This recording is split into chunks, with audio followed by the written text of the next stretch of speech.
परिचय। ऋतिक ने अपने और अपने दोस्त के लिए कॉफी बनाई।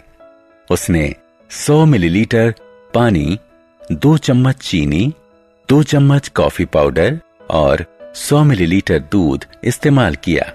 अगर उसे 10 व्यक्तियों के लिए कॉफी बनानी हो तो हर सामग्री की कितनी मात्रा में आवश्यकता होगी? यदि हर सामग्री को 5 से गुणा करें तो वो 10 व्यक्तियों के लिए कॉफी बना सकता है। इसी तरह की स्थितियां हमारे सामने भी आती हैं, जिनमें हम देखते हैं कि एक की मात्रा में अंतर से दूसरे की मात्रा में अंतर पड़ता है। उदाहरण के लिए, अगर खरीदी गई किताबों की संख्या बढ़ती है तो उनकी कुल कीमत भी बढ़ जाती है। आप जितनी अधिक कसरत करते हैं उतने ही सुडौल हो जाते हैं। उद्देश्य।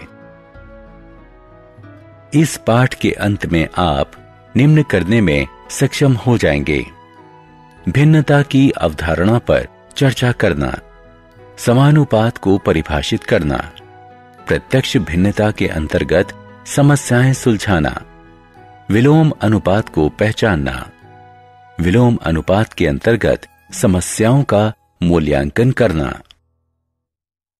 समानुपात। यदि 1 लीटर दूध की कीमत 9 रुपए है तो 5 लीटर दूध की कीमत क्या होगी? जवाब है 45 रुपए। इसी प्रकार हम 7 लीटर या 9 लीटर दूध की कीमत निकाल सकते हैं। यदि दूध के लीटर बढ़ते हैं तो कीमत भी इस तरह बढ़ती है कि अनुपात स्थिर रहता है। उदाहरण, मान लो एक जीप 4 लीटर पेट्रोल में 50 किलोमीटर चलती है तो 8 लीटर में कितना चलेगी? उत्तर है 100 किलोमीटर। हमने इस उत्तर के लिए गणना इस प्रकार की: 4 लीटर पेट्रोल में 50 किलोमीटर दूरी तय की। 8 लीटर पेट्रोल 4 लीटर का दुगना है तो 50 गुणा 2 बराबर 100 किलोमीटर। मान लो पेट्रोल की खपत है x लीटर और उससे तय की गई दूरी है y किलोमीटर, तो निम्नलिखित तालिका पूरी करें। समानुपात। जैसे जैसे x बढ़ता है वैसे वैसे y का मूल्य भी इस तरह से बढ़ता है कि अनुपात x बटे y नहीं बदले, ये स्थिर मान लीजिए k रहता है। x और y समानुपात में हैं यदि x बटे y बराबर k या x बराबर ky। पिछले उदाहरण 4 बटे 50 बराबर 8 बटे 100 में, जहां 4 और 8 लीटर में उपभोग किए गए पेट्रोल की मात्राएं x हैं और 50 और 100 किलोमीटर में तय की गई दूरी y है। जब x और y समानुपात में हैं तो हम लिख सकते हैं x1 बटे y1 बराबर x2 बटे y2। y1 y2 घटा y के मूल्य हैं जो क्रमशः x1 x2 के अनुपात में हैं।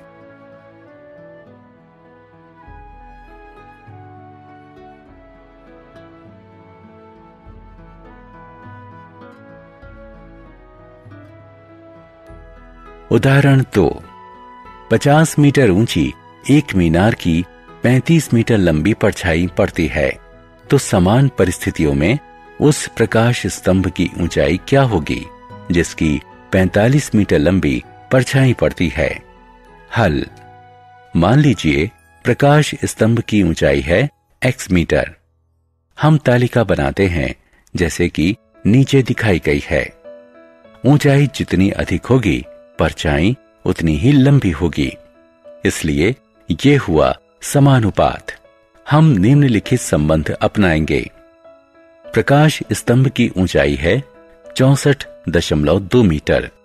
यह संबंध इस प्रकार लिखा जा सकता है: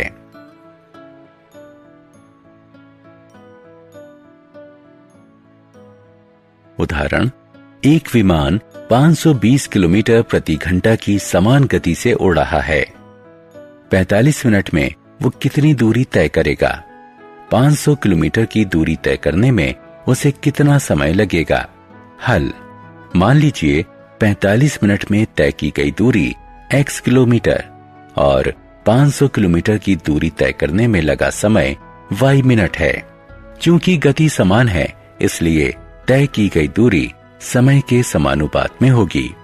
यहाँ x बराबर 390 किलोमीटर मिलेगा। एक विमान 45 मिनट में 390 किलोमीटर की दूरी तय करता है। चूंकि गति समान है, तो तय की गई दूरी समय के समानुपात में होगी। यहाँ y बराबर 57.69 किलोमीटर मिलेगा। विमान ने समय लिया 58 मिनट।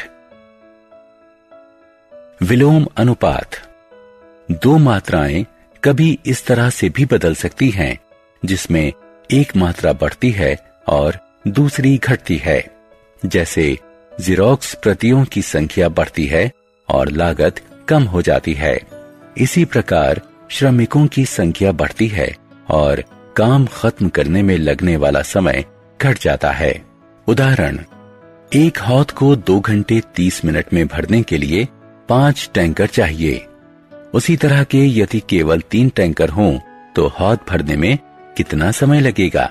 टैंकर जितने कम होंगे, हौद भरने में समय उतना अधिक लगेगा। तो ये विलोम अनुपात हुआ।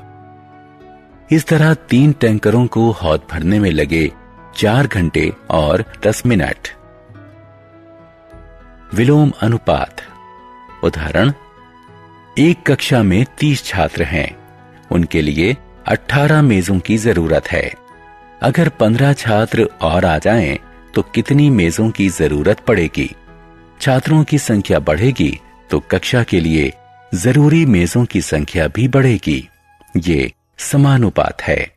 इस तरह जितनी मेजों की जरूरत पड़ेगी, वे हैं 27।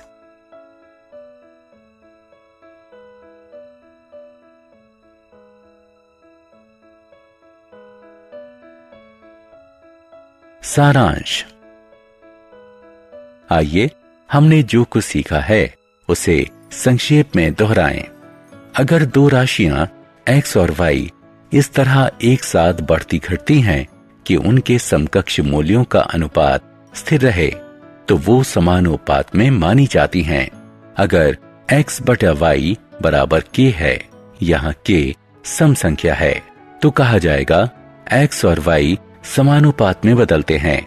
ऐसे मामले में यदि y के मूल्य y1, y2 है, जो क्रमशः x की x1 और x2 के मूल्य के समकक्ष है, तो x1 बटा y1 बराबर x2 बटा y2।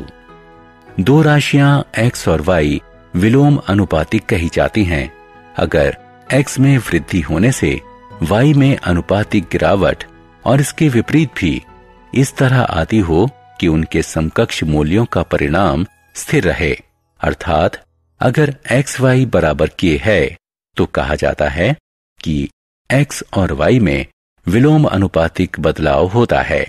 इस स्थिति में यदि y1, y2, y के मूल्य हैं जो क्रमशः x के मूल्य x1, x2 के समकक्ष हैं, तो x1, y1 बराबर x2, y2 या x1 बटा x2 बराबर y2 बटा y1।